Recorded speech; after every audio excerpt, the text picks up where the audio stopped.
Yang pertama yaitu di sini kita akan saya akan menjelaskan bahwa budaya positif ini yang kita ambil yaitu berdasarkan pemikiran Ki Hajar Dewantara. Nah, di sini bagaimana mengajarkan bahwa Ki Hajar Dewantara menuntut kita untuk agar laksanakan pendidikan ini berpikirkan kepada murid, dan selama ini mungkin kita selalu berpikir bahwa bagaimana itu mengikuti kita, ternyata kita bagaimana mengkondisikan murid itu kita berpikirkan kepada. Nah, di sini itu pada intinya pemikiran Ki Hajar Dewantara. Kemudian kan Ki Hajar Dewantara mengajarkan bahwa bagaimana mengkondisikan bahwa lingkungan sekolah kita merupakan lingkungan yang baik, lingkungan yang memberikan rasa nyamanan kepada murid, bahwa sekolah merupakan rumah kedua dari mereka. Jadi kita kondisikan rasa nyaman, rasa aman, kemudian membuat mereka mencintai sekolah. Ya, yang selama ini mungkin bukan merupakan sesuatu yang rasa ketakutan dan berbagai ancaman-ancaman dari selanjutnya. Di sini Ki Hajar Dewantara kita juga sekarang ini ya mengarah kepada pembelajaran yaitu profil pelajar Pancasila, di mana profil Pancasila itu yaitu gotong royong, ya, mandiri, kemudian kreatif, ya, itu merupakan profil pelajar Pancasila. Nah, di sini selanjutnya kami selaku guru penggerak, peran guru juga sama seperti itu. Pada dasarnya kita ini guru penggerak ini adalah menggerakkan guru-guru. Nah, guru-guru di sini berperan yaitu bagaimana membudayakan budaya positif. Kemudian di sini kita membuat visi sekolah. Nah, adapun selama ini kita mungkin sering membuat visi sekolah itu berdasarkan mengikuti sekolah lain, mengikuti apa yang kita baca, yang kita suka saja, yang kira-kira bagus menurut kita membuat visi sekolah. Ternyata visi sekolah itu dibuat berdasarkan peta kekuatan. Di sini saya akan tunjukkan peta kekuatan.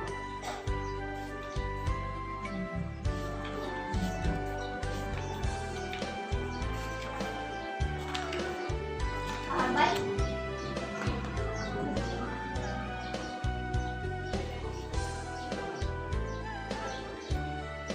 Ibu sekalian, nah di sini peta kekuatan sebagai dasar kita untuk buat visi sekolah. Nah, di sini saya menampilkan peta kekuatan saya dulu, ini sebagai contoh. Nah, ini mungkin merupakan lingkup selanjutnya yaitu peta kekuatan sekolah kita. Apa keunggulan sekolah kita? Nah, di sini saya menampilkan contohnya. Saya mengikuti guru berprestasi dengan inovasi, kreatif, jaya, dan di sini. Kemudian peta kekuatan saya. Kemudian saya mengikuti guru penggerak, saya selaku pembina pramuka. Kemudian saya mengikuti kegiatan MDP, saya selaku ketua. Kemudian saya menggerakkan berbagi pengalaman sebagai coach, ya, baik di lingkungan yang kecil maupun lingkungan yang lebih luas. Kemudian selanjutnya di sini bagaimana kita harus mengikutsertakan orang tua. Di sini kita salah satunya kita juga mengikuti keterlibatan orang tua yang sangat penting yang sampai kita realisasikan. Kemudian bagaimana lingkungan sekolah kita, politik atau tidak, aktivis atau tidak, itu merupakan kekuatan kita. Kemudian lingkungan yang asri di sini saya sampaikan. Jadi dalam membuat visi sekolah, jadi kita harus kesimpulannya harus melihat apa keunggulan sekolah kita. Misalnya, yang pertama kita lihat kondisi sekolah kita strategis atau tidak. Nah, kita katakan bahwa strategis karena kita termasuk daerah pelosok, bukan di pusat kota, sehingga rasa nyaman ada di sekolah kita. Jadi nanti kita buat visi seperti itu, mengacu kepada. Kemudian lingkungan kita asri, lingkungan kita banyak tanaman-tanaman, ya, yang membuat mata kita berpikir segar. Kemudian bagaimana guru-gurunya? Apakah guru-guru kita menggunakan model pembelajaran yang kreatif, yang berpihak memihakkan kepada murid. Jangan sampai kita apa yang kita suka saja. Jadi kita berpikir sekarang ini bagaimana caranya kita bagaimana siswa itu yang suka, ya, yang menyenangkan, ya, yang dikenal dengan model pembelajaran yang Python, ya, partisipatif, aktif, ya, kreatif, efektif dan menyenangkan itu Python. Ya. Bagaimana siswa harus mengikuti selalu aktif dalam pembelajaran, jangan hanya menonton gurunya menjelaskan. Ya, aktif, kreatif, bagaimana model pembelajaran itu, misalnya membuat sejenis kalau itu dicontohkan saya mengajak sejenis bermain, membuat yel-yel, bersama-sama bertepuk tangan, bernyanyi, ya, sehingga anak itu bersemangat, jangan itu saja. Kemudian misalnya contohnya saya membuat pembelajaran kemas Jawa, jadi siswa kita mengajarkan siswa kita juga, jadi murid mengajarkan murid seperti itu. Jadi dia bisa membedakan ternyata jadi waktu itu gimana rasanya seperti itu. Dan andai kata dia menjadi tutor, jadi guru, dia otomatis akan menghayati benar-benar mempelajari pelajaran itu dengan sungguh-sungguh, menyimak dengan sungguh-sungguh, ya. Tidak hanya sekitar saja maunya dia. Jadi itu kita harus menggunakan seperti itu. Kemudian bagaimana? Apakah kita sering melakukan coach, saling berbagi pengalaman di sekolah kita? Nah, seperti itu. Kemudian bagaimana? Apakah di sekolah kita ada? Jadi membuat visi itu seperti itu. Apakah sekolah kita ada guru-guru yang punya kemampuan model pembelajaran yang baik? Kemudian apakah ya ada guru kita yang suka berbagi, menjadi coach bagi teman-temannya? Kemudian adakah guru kita yang suka menjadi narasumber seperti itu? Lebih kurang ini sebagai contoh saja. Kemudian adakah guru-guru kita yang berprestasi itu sebagai acuan visi kita, sebagai peta kekuatan sekolah kita? Kemudian bagaimana ekskul kita? Apakah kita apa keunggulan kita? Apakah di pramuka ataukah misalnya seni. Nah, seni misalnya kita keunggulan kita membuat karya-karya.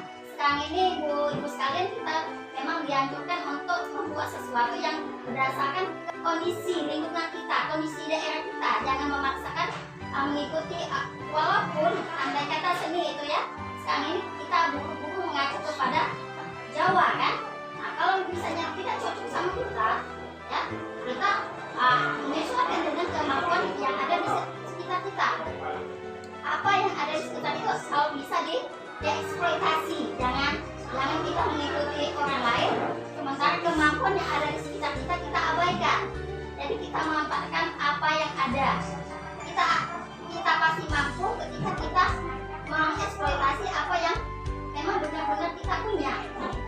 Nah, jangan mencari sesuatu yang tidak ada di sekitar kita sehingga malah menghambat, ya, dalam pembelajaran.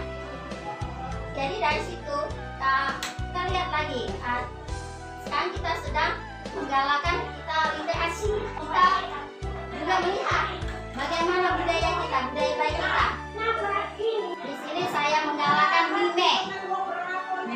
budaya mime, ya, membaca intensif, membaca ekstensif. Nah, salah satunya dengan saya menggalakkan pojok baca, nanti mading, dengan mengumpulkan buku-buku majalah, koran dan lain sebagainya, dengan kita membiasakan anak membaca intensif dan ekstensif. Ini keunggulan kita yang akan kita tampilkan di misi kita. Nah, itu sebagai peta kekuatan. Jadi ibu harus paham bahwa dalam pembuatan misi kita harus mengajarkan bagaimana kekuatan kita. Jadi dalam membuatkan visi ini harus kita musyawarahkan, harus kita diskusikan. Tidak bisa kita membuat visi misalnya dengan menurut pemikiran Bapak Kepala Sekolah, pemikiran kurikulum dan lain sebagainya. Jadi harus memang benar-benar kita ajak bersama-sama, duduk bersama-sama. Apa yang kita miliki, kekuatan yang kita miliki. Jadi tidak asal-asalan. Ketika kita ditanya visi kita, apakah itu memang sesuai ke kemampuan kita bilang ya. memang karena kita bikin berdasarkan kekuatan yang ada dimiliki pada kita, baik sumber daya manusianya maupun sumber daya alam yang ada di sekitar kita. Selanjutnya,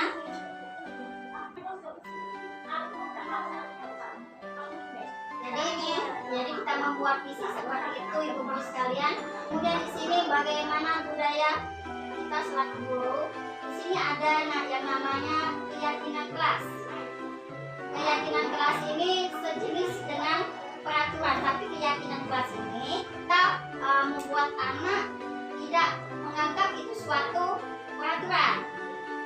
Nah, misalnya contohnya, kalau kita aturankan memakai helm, tapi kita merasakan bahwa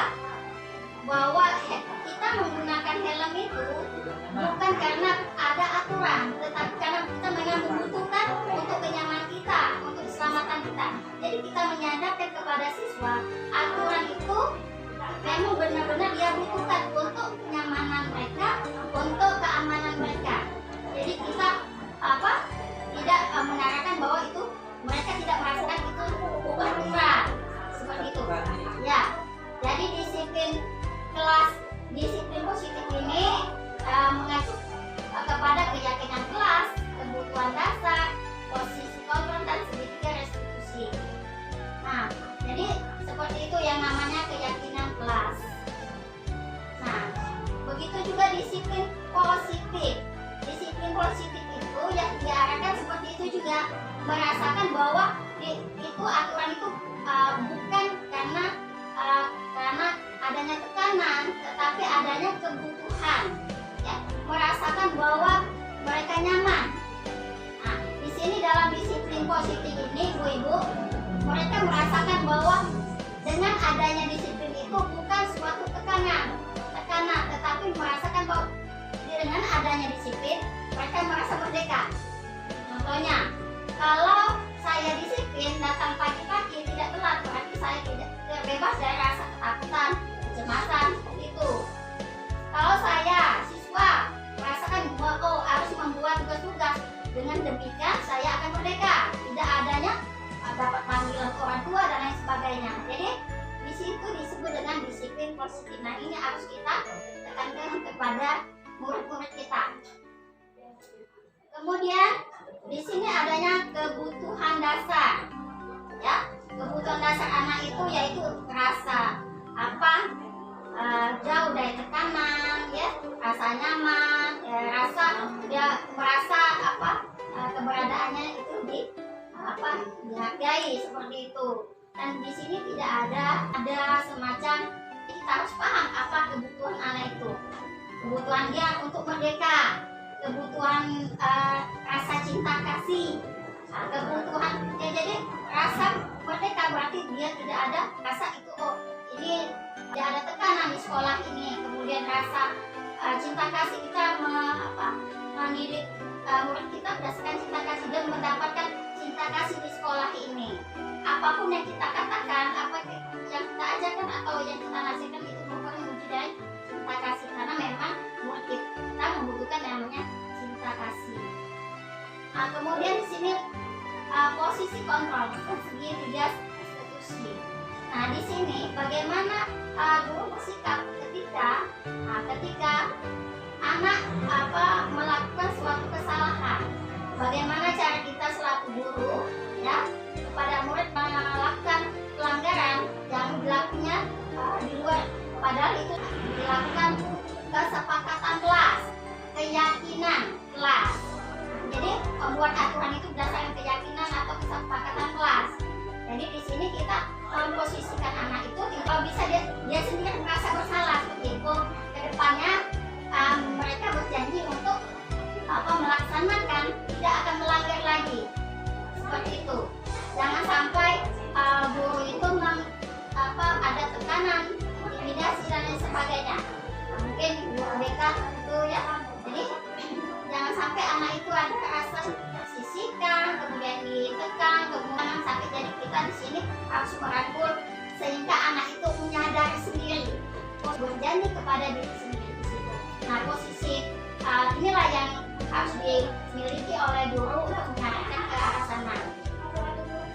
Sampai di dulu dari saya. Mungkin ada yang ingin bertanya.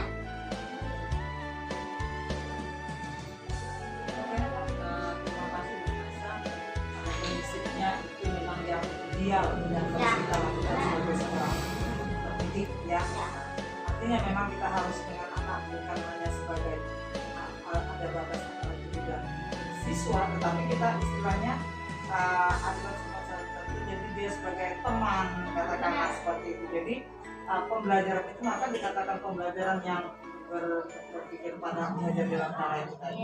Nah sekarang yang akan saya tanyakan, sekilas lintas saya sudah memahami itu maksudnya tujuannya dalam start teoritisnya ya, tapi dalam praktek itu kan segitiga restitusi ya. Nah itu kan memang kita ada tahapan-tahapan tentunya kan, tidak langsung unjuk-unjuk. Nah maksud saya bahasa saya itu istilahnya langsung karena gini enggak kan, tapi ada tahapan-tahapan yang harus kita step by step lah katakan seperti itu. Nah yang saya pertanyakan di sini, bagaimana kita untuk menggiring peserta didik kita sehingga dia timbul motivasi dengan sendirinya, jangan dari kita. Nah, kebanyakan kita kan yang kita alami sekarang kan istilahnya dia menjadi satu beban. Nah, untuk menghilangkan paradigma seperti itu gimana dengan anak? Solusi kita. Baik, terima kasih Ibu Rosilawati sudah bertanya pertanyaan yang baik sekali. Ibu Rosilawati, untuk itu dibutuhkan itu yang namanya keyakinan kelas. Kita adanya kesepakatan kelas. Jadi merasakan bahwa siswa itu tidak ada tekanan, tentunya dia ada aturan itu ditimbulkan dari kesepakatan mereka sendiri. Jadi ketika kita awal tahun ajaran, ada baiknya kita melakukan diskusi dulu, rapat dulu dengan anak-anak. Oh apa kita tawarkan dulu kesepakatan kelas kita, keyakinan kelas kita. Nah, ditanya-tanya, iya seperti itu. Kita catat. Nah, kita jadikan aturan itu berdasarkan kesepakatan kelas. Kita melihat kondisi benar-benar kondisi murid kita itu bagaimana. Jadi ketika kalau kita sudah berdasarkan keyakinan kelas, kesepakatan kelas, mereka otomatis akan bertanggung jawab. Mereka akan menyadari, oh sama seperti kita misalnya ada kesepakatan dengan kepala sekolah bersama-sama, ini kesepakatan kita di sekolah ini harusnya ini, berarti otomatis sepakat dengan adanya seperti ini aturan kita berdasarkan kesepakatan sekolah kita. Oke, siap, berarti kita harus bertanggung jawab. Saya sudah paham. Ketika itu sudah jalan, kita sudah ada kesepakatan yang tadi saya bilang tadi. Tapi ada sisi lain, anaknya ada saja di antara misalnya 30 siswa itu ada yang agak-agak unik. Katakanlah pasti itu di dalam kelas ada yang unik. Fakta di lapangan kita temui itu seringkali terjadi. Kita berulang-ulang bahkan semacam tagihan. Nah, kita berbukti begini. Kalau ini kan nanti untuk kamu sendiri. Seperti kita tuh seolah-olah ya dalam berteman kita bawa ke alam terbuka, katakanlah pembelajaran istilahnya semacam di alam terbuka itu ya. Lalu mereka itu masih seperti itu saja. Dia seperti aku yang dulu seperti itu. Tetapi sudah kita pacu berbagai cara dengan berbagai trik-trik kita, tapi anak itu begitu juga. Nah, ini yang kita temui ya. Terus terang Bu Mai saya tahun ini agak begitu berat saya rasakan mengajar karena barangkali memang kondisi ya. Tetapi ketika saya juga ikut nimbrung itu yang memang kita tidak bisa membandingkan antara SMP 1 dan SMP kita ya. Tetapi mayoritas loh anak kita itu pakung. Itu yang saya tadi. Tapi kan berbagai cara tadi saya bilang dari A sampai ini ada memang di antara mereka ada yang memang antusias. Nah itu di antara itu tadi ada yang unik tadi. Nah kita jadi agak-agak berpikir keras juga menghadapi siswa-siswa kita seperti itu. Itu maksud saya bagaimana cara mengatasinya itu yang ketemu anak-anak yang tanda kutip gitu? Apakah memang dia harus dibenahi dalam arti koridor di luar jam pelajaran, otomatis kita menambah jam kerja kita kan? Kan seperti itu kan, kayaknya itu memang itu istilah kita 24 jam. Tapi kan kita ada juga sisi-sisi yang lain kesibukan kita. Terima kasih Bu Silawati, pertanyaannya bagus sekali ya. Nah ini kita mengacu kepada apa? Kepada pemikiran Ki Hajar Dewantara bahwa anak itu punya keunikan sendiri-sendiri dan bisa kita pukul rata. Ibaratkan satu pohon itu daunnya beraneka ragam, nggak bisa kita pukul rata sama semua.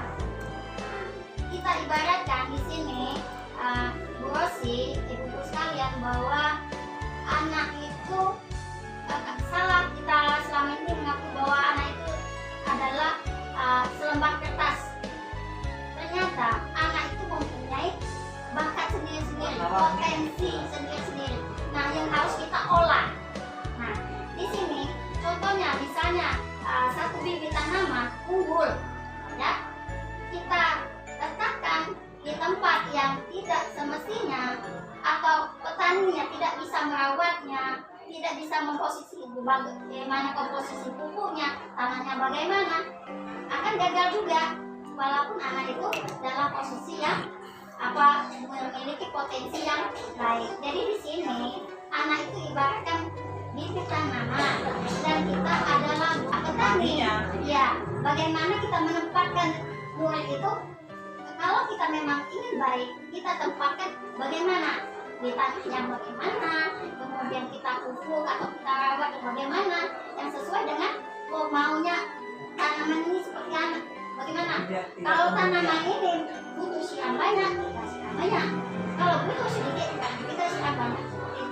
Jadi kita mengakui bahwa memang setiap anak memiliki keunikan. Terkadang kita sendiri yang tidak paham. Nah, di sini saya juga menyadari selaku guru bahwa kita sering tidak paham dengan beragam atau andai kata kita mau mengerti bahwa di sini kita paham benar-benar keadaan. Banyak kasus yang terjadi bahwa setelah kita paham, oh begini rupanya, salah saya melakukan seperti ini. Langsung dikonek aja. Ternyata muridnya seperti ini.